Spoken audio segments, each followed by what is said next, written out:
1857चा उठाव. कारणे, राजकीय कारणे काय काय होते? राजकीय कारणे आपले तैनाती फौज, नंतर खालसा धोरण, जमीनदारीचा हक्क, हे आपले काही कारणे होते, राजकीय कारणे होते की ज्याच्यामुळं आपल्या हे झाला.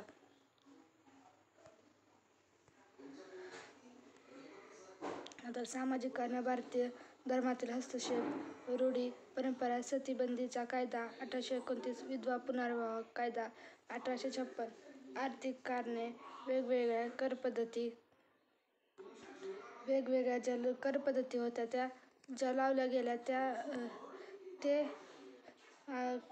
त्या कारण होते की 1857चा उठाव झाल्यानंतर भारतातील उद्योगधंद्याचा ऱ्हास, जबर करारोपण, भारतीय भांडवलदाराची पिळवणूक, इंग्रजांचा एककर्गा व्यापार, नंतर लष्करी कारणे आपली होती.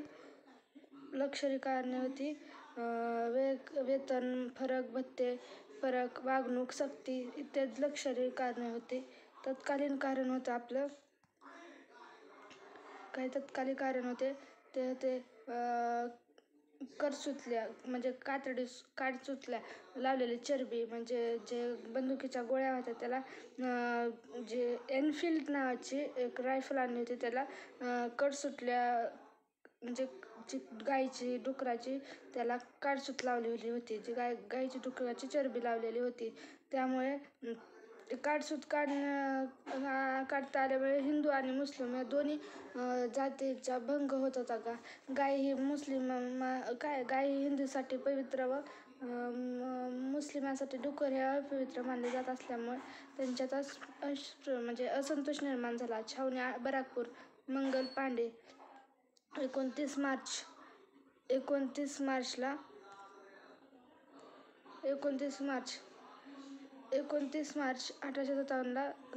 34 नेटिव्ह इन्फंट्री वाटिलीचा शिपाई सार्जंट मेजर ला गोळीबार मारले त्यांनी, मंगल पांडेंनी.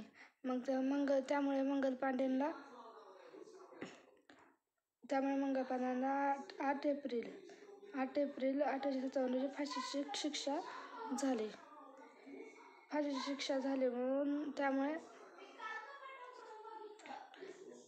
मिरज छावणी 10 मे 1857 सैनिकांनी मिरज छावणीतला बंड 10 मे 1857 झाला. 11 मे 1857 दिल्लीच्या गादीवर बहादूर शाह जाफर यांना बसवण्यात आले. दिल्लीच्या गादीवर कधी बसवण्यात आले? 11 मे 1857. 20 सप्टेंबर 1857 दिल्ली इंग्रजांच्या ताब्यात. 20 सप्टेंबर 1857 तर दिल्ली इंग्रजांच्या ताब्यात गेली. आता नंतर की भारतातील केंद्र, भारतातील 1857चे जे काय कोणते केंद्र होते आपण ते पाहणार आहोत. 1857चे केंद्र, पहिलं आहे हे दिल्लीतलं बहादूर शाह जफर आणि बडद खां इंग्रजांचे नेतृत्व केले होते निकोलस हडसन आणि विलोदी याने. उठावाची सुरुवात झाली ती 11 मे 1857 आणि उठावाचा शेवट झाला 20 सप्टेंबर 1857ला. कानपूरचा जो उठाव झाला नानासाहेब पेशवे आणि तात्या टोपे हे त्यांचे नेतृत्व केले. कॅम्पबेल, हावलॉक आणि व्हीलर ह्यूझेक रोज यांनी नेतृत्व केले. उठावाची सुरुवात झाली 5 जून 1857 शेवट झाला डिसेंबर 1857. लखनौचा उठाव, बेगम हजरत महल व बिरसीस कादेर यांनी त्याचे नेतृत्व केले. कॅम्पबेल, लॉरेन्स आणि हावलॉक त्या ब्रिटिश नेतृत्व केले. 4 जून 1857 सुरू झाला आणि 31 मार्च 1858 उठाव बंद झाला. झाशी राणी लक्ष्मीबाई व तात्या टोपे यांनी नेतृत्व केले.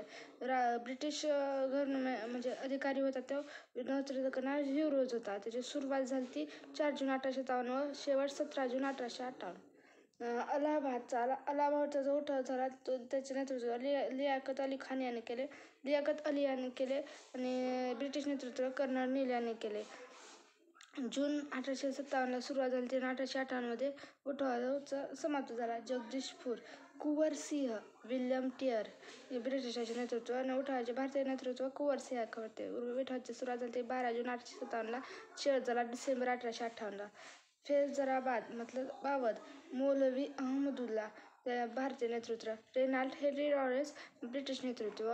जून 1857ला सुरुवात झाली व जून 1857लाच त्याच्या शेवट झाला. बेरुगी, बरेली, रोहिलखंड त्याचे नेतृत्व केले खान बहादूर खान याने. आणि जे ब्रिटिश नेतृत्व केले ते वेन्सी आर्ट मेजर विसेट आर्थर क्लानिंग. आणि उठाची सुरुवात झाली ती जून 1858ला आणि उठाचे शेवट झाला 1858ला. ग्वाल्हेरचा उठाव तात्या टोपे यांनी नेतृत्व, ब्रिटिशांचे हिरोज. उठाची सुरुवात 5 जून 1857 आणि शेवट 18 एप्रिल 1859. आसाममधील उठाव मनीराम दत्ता दिवाण आणि सुरुवात झाली ती उठावाची सुरुवात झाली 1857ला. शेवटचं काय समजलं नाही, आणखी पक्की माहिती नाही. तर बघू आपल्याला दिल्लीचा उठाव आपण बघू. दिल्लीचा उठाव आपण बघणार. तर दिल्लीच्या उठावाचे नेतृत्व बहादूरशाह जाफर 90 वर्षाचा होता. उत्तम कलाकार, कवी, कल्पनाविश्वात रमणारा. सेनापती बख्त खां, त्याचा सेनापती होता बख्त खां. मुघलचा शेवटचा बादशाह होता. बख्त खानला पकडून रंगूटला सध्याच्या म्यानमारमध्ये तिथं नेले. बहादूरची पत्नी बेगम जीनत महल होती. मिर्झा इलाही बक्षीच्या धोक्याने बहादूरशाहची मुले 21 मुले, 2 मुले आणि 4 नातवंड यांना मारले. नानासाहेब कडे जाते. बेगम हजरत महल नंतर नानासाहेबांकडे जाते. वहाबी चळवळीची सुरुवात मुस्लिम, शीख, इंग्रज. कुकाची चळवळ शीख, मुस्लिम, इंग्रज. जी.सी. ग्रेफेन, दिल्ली म्हणजे प्रेतांच्या ढिगाऱ्याचे शहर. जी.सी. ग्रेफेन यांनी काव्य केले की दिल्ली म्हणजे काय आहे तर एक प्रेतांचे शहर झाले आहे. शीख गुरखा मुंबई मद्रास येथील सैन्य दिल्लीला आले. 13 मे 1829ला बख्त खां धाराती पडला आणि दिल्ली त्या उठावाचा शेवट झाला. नंतरचा झाला तो कानपूरचा उठाव. नानासाहेब पेशवे दुसऱ्या नेतृत्व धोंडोपंत कुलकर्णी दुसरा बाजीरावचे पुत्र होते ते. सेनापती तात्या टोपे. सहकारी आजीमुल्ला खान. वकील होते. पेन्शन सुरू करावी म्हणून ते लंडनला गेले होते. अंजन बानू नर्तकी होती जे मदत करत होती नानासाहेब पेशव्यांना गुप्त माहिती देण्यासाठी. नियोजित उठावाचे प्रमुख होते नानासाहेब पेशवे. नियोजित उठाव 31 मे 1857ला सुरू होणार होता पण 11 मे 1857ला सुरू झाला. कटकार कोण होते तर आजीमुल्ला खान कटकार होते. सहकार्य तात्या टोपे, राणी लक्ष्मीबाई, बेगम जीनत महल, बेगम हजरत महल, नर्तकी अंजना बानो. घोषणा होती चलो दिल्ली आणि प्रतीक होतं कमळ व भाकरी.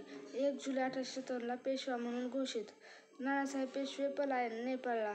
जेव्हा ते हारत आले तेव्हा ते नेपाळला पलायन केले व त्यांनी जे काम राहिले होते ते त्यांच्या पुतण्या रावसाहेबाला त्यांनी पेशवापदावर बसून ते निघून गेले.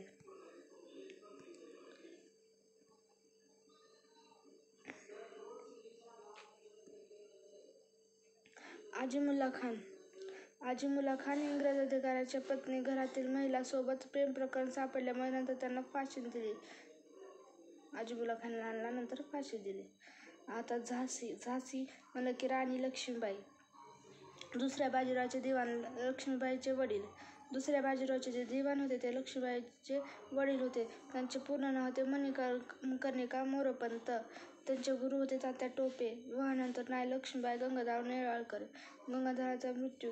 दत्तक वारसा म्हणजे कारण काय झाले की त्यांनी झाल्यानंतर गंगाधराचा जेव्हा मृत्यू झाल्यानंतर दत्तक वारसा नामंजूर केला. 1853ला नामंजूर करून झाशीचे गादी खालसा केले. दामोदरला दत्तक घेतले होते. दामोदरच्या मुंजसाठी पैसे दिले नाही म्हणून नंतर उठाव. नंतर राणीने नंतर गावेल जिंकून घेतले व 1858ला त्यांनी 1 जून 1858ला ग्वाल्हेर जिंकून घेतले व 17 जून 1858ला ती थरारती पडते. तात्या टोपे तिथून पलायन करतात. लक्ष्मीबाईची महिला सैन्य. मोतीबाई हेर खात्याची प्रमुख होती. ललिताबाई महत्त्वाची सरदार होती. काशीबाई राणीसारखी दिसणारी. मंजूर राणीसोबत सावलीसारखी राहणारी. मते हिरोज म्हणतात की उठावात लढणारा एकमात्र पुरुष. विदा सावरकर म्हणतात अग्निकरुळाची शेवटची ज्वाला. इंग्रज अधिकारी ट्रम्प म्हणतात की बंडवाल्यांकडून सर्वात समर्थशाली नेतृत्व म्हणजे लक्ष्मीबाईंचं होतं. नंतर अवध आणि लखनौचं नेतृत्व. बेगम हजरत बेहन म्हणजे बडी बेगम त्याला म्हणायचे. वाजिद अली खान यांची पत्नी होती. मुलगा बिर्दिस कादरी म्हणजे वयामध्ये बसत नव्हता, तर म्हणून त्यांनी प्रशासन हाती घेतले, पण गैरप्रसाराचे कारण दाखवून त्यांनी खालसा केले इंग्रजांनी. लोकांचा पाठिंबा होता. इंग्रजांचे मत होते की इंग्रजांचा एक रेजिडेंट ठेवायचा, पण बडी बेगमला त्यांनी मान्य केलं नाही, तिकडून ते खालचं केलं. इंग्रजांना नेपाळचा राजा जंग बहादूर यांनी मदत केली. बेनी माधव, देवबक्ष, मोहम्मद हसन, मेहंदी हसन, मम्मू खान, बाळासाहेब, ज्वालाप्रसाद इत्यादींशी बेगम हजरतयांना मदत मिळाली. जीव वाचवण्यासाठी नेपाळला पलायन केले बडी बेगमने. कर्नल नील सर्वात क्रूर अधिकारी. लॉरेन्सच्या चकमकीत मारला गेला. तात्या टोपे. नियोजित उठाव. राणी धाराती पडल्यानंतर ग्वाल्हेरच्या जंगलाचा आश्रय घेऊन इंग्रजांना सळो की पळो करून सोडले. नानासाहेब पेशवे. चंबळ खोरे नर्मदा खोऱ्यामध्ये ते भेटले. मानसिंग शिंदेचा सेनापती तात्या टोपेला पकडून दिले. मानसिंग याने शिंदेचा सेनापती त्यांनी तात्या टोपेला पकडून दिले. 7 एप्रिल 1859ला पकडले. 18 एप्रिल 1859ला फाशी. शिप्री नदी कालपी येथे त्यांना फाशी देण्यात आली. शिप्री नदीच्या काठी. एक मत आहे की तात्या टोपे म्हणजे 1857च्या उठावात हरलेला शिवाजी, असं त्यांचं एक वाक्य आहे. नंतरचे आहेत कुंवर सिंग. जगदीशपूर बिहार. राजपूत व आहे व तेथील प्रसिद्ध जमीनदार. वय 80 वर्ष. तरणा बांडा म्हातारा. विदा सावरकर यांचे मत. दानापूर छावणीतील उठावाची माहिती मिळाली. आपल्या मुलाला हा उठावात सामील. आरा तुरुंगावर हल्ला करून सैन्याला बाहेर काढले. कैद्यांना सैन्यात सामील करून घेतले. जगदीशपूर, आरा, कालपी, लखनौ, ग्वाल्हेर, राजगड या भागात लढाई. डग्लस व कुंवर सिंग यांच्यात युद्ध. डग्लसचा पराभव. 9 मे 1858ला मृत्यू. कुंवरसिंगचा भाऊ अमरसिंगने पुढे उठाव चालू ठेवला. 1858ला तो पकडला गेला. नंतर इंग्रजांच्या ताब्यात. मौलवी अहमदुल्ला खान बरेली. अवधच्या बंडात महत्त्वाची भूमिका. बेगम हजरत महलने मदत केली. डंकावाले बाबा असं म्हणतात. मौलवी अहमदुल्ला खानला डंकावाले बाबा म्हणतात. इंग्रजांच्या रेजिमेंट्सवर हल्ला केला. मौलवी मस्जिदचा प्रमुख असतो. हैदराबाद शिक्षण पूर्ण केले. रोहिलखंडच्या पवन किल्ला येथे ते चकमकीत धारारती पडला.